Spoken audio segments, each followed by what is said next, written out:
So,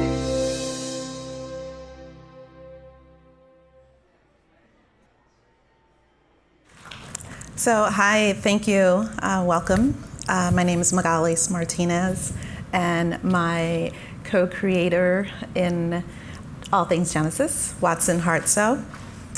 So a little bit we'll talk about Genesis. What is Genesis? What we aim to do. So Genesis is a nonprofit here in Los Angeles that aims to foster and strengthen and expand access to dynamic and interactive and comprehensive STEM experiences, primarily in underserved communities throughout Los Angeles. So we do this by dropping a mobile STEM lab, state-of-the-art mobile STEM lab. It's like 36 feet, and we interchange it with anything from computers and laptops to 3D printers to laser cutters. We can, for whatever STEM experience we want to create, we shift it around so that it fits the theme and the experiences that we want the young people to have. Again, we're primarily dropping this Genesis Mobile Innovation Lab in underserved communities, high poverty areas with underperforming schools. Our pop-up experiences have included robotics and assisted devices. So our young people have actually built and 3D printed hands, robotic hands that they sent to children in third world countries that had lost their limbs. We also have a game design lab, so we will shift our pod. That's what we call our mobile innovation lab, our pod. We shift it and turn it into a game studio. This summer, we introduced smart machines and smart cities, our two latest STEM pop-up experiences. And you'll see here, we're actually going to demo our smart machines, which was designed and built and iterated over 3 pop-ups with about 60 young people from Harbor City to Southeast Los Angeles to South LA. Okay. And so at the center, we center all of our experiences in design principles that most of the design principles come out of the MIT Media Lab, Mitchell Resnick's work, which was inspired by Paper's work, which is centered on constructivism and hands-on learning. So our design principles augment a child's experience with STEM learning, no matter what their interest level. So there's many paths, many styles. It's hands-on, self-directed, constructivist, transparent. What we mean by transparent is we bring the inside of the machine outside. We want the kids to be able to see what creates, what's the inside pieces that make these machines and tech go. We emphasize process over product. And of course, we're experimenting, exploring, and as a result, the young people are constantly discovering. Our goal is 100% engagement. Every single time we pop up, the goal is 100%. And so far, so good. So far, so good. If you come to our pop-ups, you'll see 100% engagement. When you say 100%, is it 100% of walk-ups, or what is it, the pool you're measuring 100% of? 100%. So all the students that come in, let's say we have 40 students. Usually we have about 18 to 20 students. All 20 students are engaged in some aspect or some element of the experience. So it's designed with multiple points of entry. We'll have arts and crafts at one table. We call it our operating system. So it's like this little hub where there's tinkering, there's designing, there's arts and crafts, there's world building, there's storytelling, computer programming. Everyone has an opportunity to touch every aspect of the hub, but then they also choose where they're going to spend the rest of their time. So that's what I mean. Does that answer the question? Yeah. Sweet. We're going to actually play a video while I share the story of young Hotwin. So Hotwin, we met at 49th Street Elementary School in Southeast Los Angeles. And just to paint a little picture, Southeast LA is a neighborhood with high levels of poverty, underperforming schools.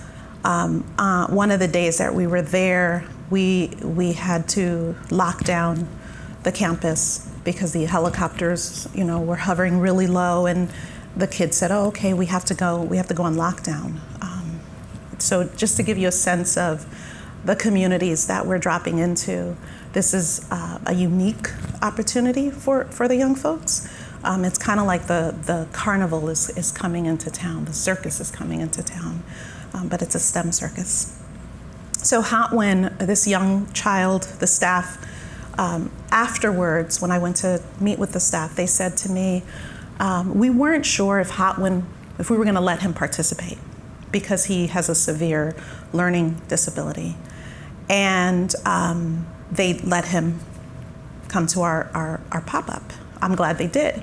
As soon as I noticed Hotwin, I noticed he was fidgeting. He was trying to stay in place, but he was moving around. So I walked over to him and I gave him some pipe cleaners and a job. I said, "Hey, can you help me create I can't remember what it was, some element of our smart machine?" At first he looked at me, before I gave him the job, like he was nervous, like he was gonna get kicked out. And when I gave him the job, he just smiled, beaming wide. Together we're working on the pipe cleaners. And it wasn't until later that I realized that he had a severe learning disability. We worked with him. He worked with all of us. This is the day that our Googlers came to join us. And he actually built some of the most intricate, most detailed, what were those, bumpers? Those are bumpers, right? Yeah, he built some of the most intricate, most detailed bumpers that we had seen in the entire trajectory. All 3 pop-ups, his bumpers were the most detailed and creative. When I went back to talk to the staff at LA's Best, they said that his parents thanked them for allowing him to be a part of the Genesis pop-up because prior to that, the only subjects he talked about, or the only topics he talked about, were gym and lunch. And this was the first time that he talked about computers. So the parents were very, they wanted to know more. How can we get our kid involved in more computer classes? Now, I have to tell you about my little friend, Andre. He was over at Challengers Boys and Girls Club. And the reason I share these stories, these inspired beginning stories, is just to give you a face and real young people that are experiencing these pop-ups. We say these numbers. We've reached over 150 to 200 kids this summer. But just to give you a sense of the young people that we are touching and reaching and connecting with. Andre, he's about 6 years old. He was considered one of the most challenged members at the club. I didn't know that. We invite everyone, multiple paths of entry, as long as he was interested. He kept wandering over to our pod, wandering over to our tents, and didn't want to join his age group. And we said, that's okay, he can stay. And so staff members kept coming up to me, is it okay if he stays? I said, oh yeah, he could stay. So he was there every single day, and other younger kids started to join the pop-up. So we ended up, we had originally had 30 scheduled, and we ended up with about 60 in that one Challengers. And so Andre was the cutest. He was always getting in trouble at the club, but they knew that if he was over at the pop-up at Genesis, he was fine. He was not going to get in trouble. They would ask him, the staff members would ask him, hey, what are you doing over there? It's like, oh, I'm being creative. And so when he'd ask staff members, could he leave to go to Genesis? They said, what are you going to go do? He says, oh, I'm going to go do science. So for us, it was this beautiful moment of him realizing that science and creativity, they work together. They can be fun. So I met his foster mom afterwards, and she said, oh, my son keeps coming home talking about computers and creativity and science. is this, what's Genesis? And so I introduced him to some more STEAM programs in the community. But she said, we've been trying to figure out a way to get him engaged in STEM, but he never showed any interest. So that's Andre. And then, yeah. All right. So where we met Andre and Hot Wind, we met them at our Genesis STEM summer pop-up. You see here next to me a smart pinball machine made 100%, well, not 100% because we got some tech, but it's made from recycled materials. We go to a place called Trash for Teaching in Gardena and pick up, well, was it 100 pounds of stuff? Yeah, like 100 plus pounds of recycled trash materials. And we drop them off with all these kids. And we have a few, we have some guidelines and some structures in place, but we're basically saying to them, hey, your design challenge is to create a smart pinball machine that not only you want to play, but also that other young people throughout Los Angeles will want to play. And so this is our smart machine powered by the imagination of young people. I am going to hand off to my buddy Watson. He's going to talk a bit about how the machine was transformed in ways that we could not have imagined. He'll just take us through the trajectory of the smart machine. And because there's so few of us here, is it okay if people kind of come up for this part of the talk? Is that okay? Come on up. If you want to stay seated, that's cool too, but come take a look at the machine that was designed and built and created by, 60 plus kids. Mm-hmm. And Watson? This is supposed to be pinball. Yeah. So luckily for us, most kids don't know what pinball machines are anymore. So our job of reimagining the pinball machine was made much easier because we didn't have them saying, well, this doesn't look like a pinball machine. And really, we sort of boiled it down to a few different skills that we wanted to scaffold on top of this. And they were all around rapid prototyping, experimentation, testing, and tinkering, because we were asking them to build something that nobody really knew how to build. We had no idea what this was going to look at. It was completely a co-design process with them. Clearly, whenever they're using, they would be like, oh, I want to cut a hole here. So we're not going to just hand out X-Acto knives. One of us will help them make their designs into reality.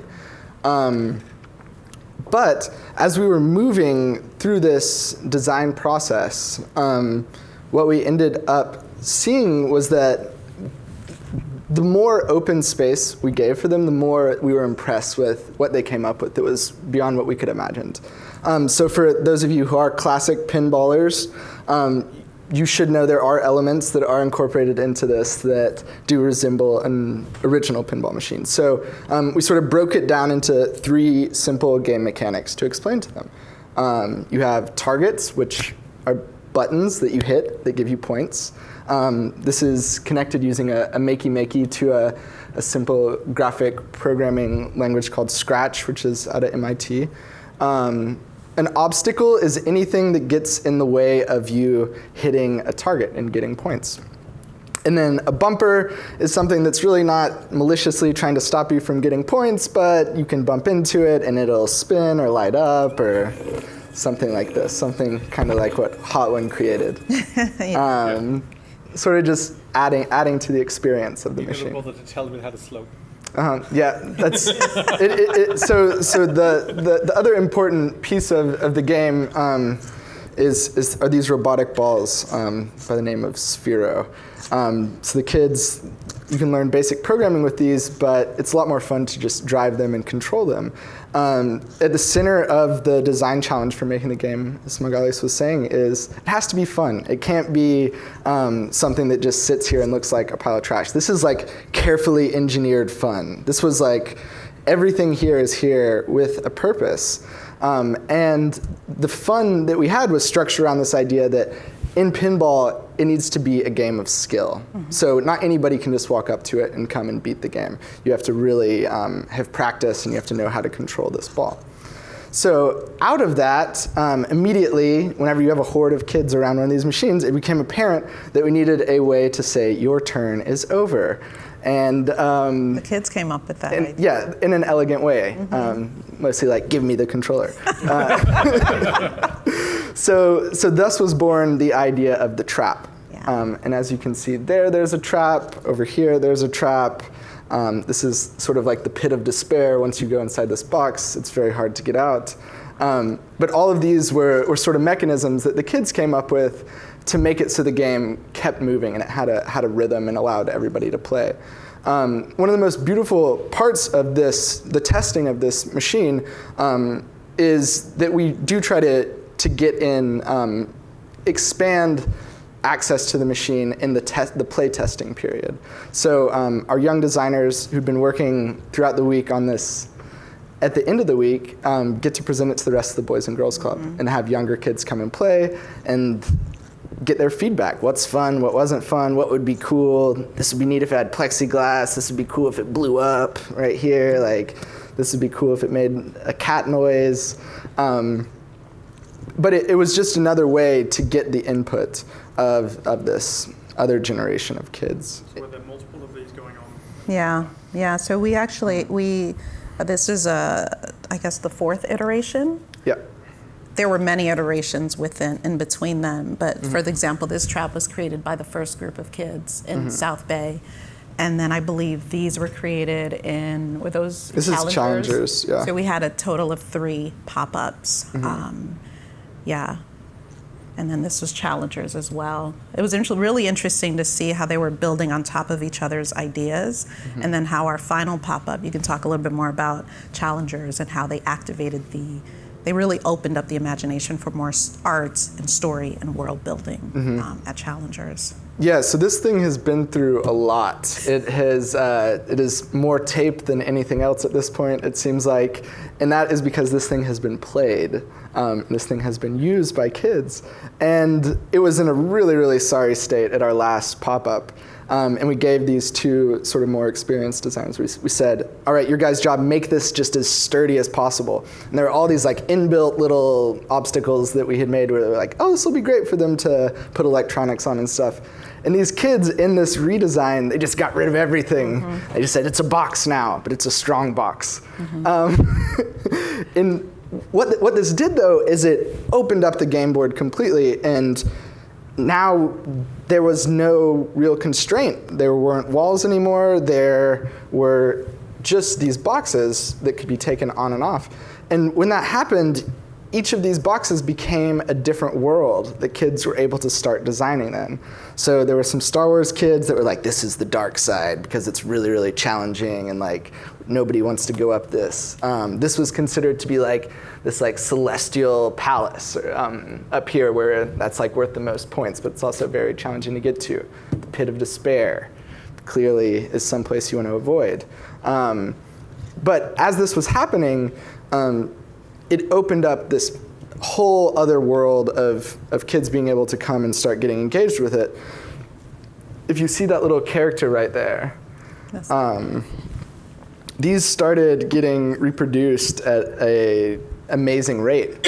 One kid knew how to do it, and he taught all the other kids, and quickly all the levels got filled up with these characters. And they're so cute, they all got taken afterwards because the kids loved them, but we were able to save one. But it was sort of this realization at the end of the day, as I just sat staring at this sort of like open box, was that in a way what this is a new sandbox. Right. And what it's doing is mixing digital and physical computing in a single space. So you're able to use trash, you're able to use tape, you're able to use things that are engaging for somebody who likes to use their hands, but you're also learning the basics of computational thinking in a way that you really sort of like, it's like you get tricked into taking your medicine. Right. And then with the Sphero, and we also activated Ozobots, you can program them. So you can teach young people in very incremental steps, programming and computer programming. And by them being able to place it inside of the game right away, they have that instant gratification that they can see, feel, and touch, and also challenge their friends. Hey, I programmed it to do this, and I did that better than you, or maybe we can work together to challenge the next group of kids. So it's just a fun way, I find, to begin to teach coding and computational thinking. I was wondering if you guys wanted. I was hoping you wanted to play. Yeah. Okay. Sweet. Cool. So let's see here. Oh, I have to take photographs. This is too cute. This. I have to tell the kids. Your machine was played at Google. Okay. So dope. They're gonna love it. Is it okay if I take photos of folks? Yes. Cool. All right. So you're the one who volunteered I don't know. to be the guinea pig, right? Yes, come on, let's do it. You can do I it. won't know. This first experience is really fun. If you want to just do what you think you should do, it's pretty intuitive. Okay. Oh, this is great. All right, so let's try to get that button up and running. You might have to hit it with a little bit more force. Let's see if Okay, let me come down this one. see if we can get two of them going at the same time. So the other thing that happened whenever all these obstacles started getting placed around it was that it became a team affair. So it might be challenging for you to see this right now, but I tapped it over. yeah. Okay. Awesome, you made it through. Oh no, but I wanted to show that I'm there. Oh, All right, but I have to go you have to around. go through the pit of despair, or there may or may not be a secret corridor. I can't Okay, does give that someone else away. wanna try it? Yeah. What do all the other things on there do? Those are all part of Oh, let's the see, app. like- This is So no effect here? yeah. Let's not just stay focused on trying to hit these buttons. That's the way you get points. All right, so it's good So there. that all is like attached to the ball. Yes. And so one of the things that we do in teaching science with this is there's a lot of things that didn't make it onto this board. These represent the best components. We probably made about 50 buttons, and we would sort of like test them to see how many times hitting it does it get triggered. And we would teach the buttons in a really simple way. A button is just that right there, but that's a bad button, so it has to hit. Unless we're. Do you want to try from up here, sort of like this upper spawn point, and see if you But after can school, navigate the upper zone? Winter break. What's the age group? So for this one, we had anywhere from 6 years old to 16. The program was designed for fourth graders through ninth graders. And what's the gender breakdown? At LA's Best, it was 50-50 about. Let's see. Let me go here. We had a group at Challengers where it was This is a hard one. You about have to hit it with 60 some to force to trigger it. 65% girls. And they followed the entire process. Just double check. They were able to drop in and out at Yeah. Challengers, but this group of girls, you'll see them there, they were there the entire time. They would stay hours. It's amazing. It's amazing. Yeah.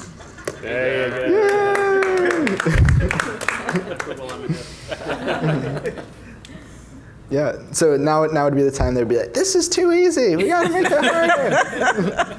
So this is all dynamic, is that right? So like this stuff is not. Oh yeah, nothing here is. This is all meant. This is like a block set essentially. Like this is meant to be moved around. Yeah. With all the electronic parts, do they, is that something that you guys built for them and then you just kind of showed them like how you can make the two things contact and things like that? Yeah. Yep. Is it possible to program the ball to do the course itself? Yes. And we didn't have enough time to do that within the pop-up, but that is the idea. Once we've ignited that curiosity and that passion and that interest, then we go back and start teaching them how to program.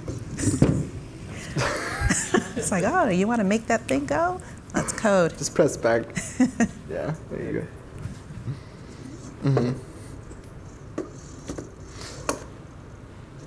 One of the biggest challenges was figuring the surface texture out in trying to get the ball programmed.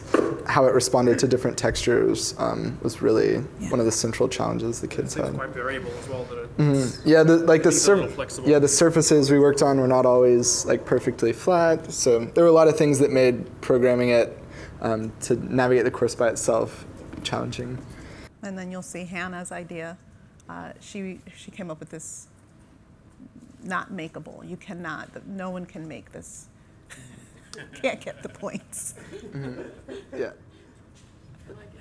Sort of came into the dark side over here. If hit worth 10,000 points, but sort of like this vague, like, oh, if I hit this, like, how do I hit that? You know. Yeah.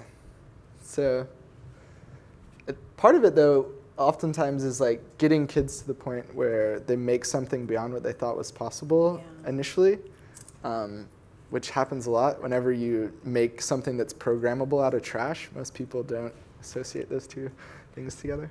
Yeah, there were two takeaways or highlights for us. One young person said, it's like being inside of a video game.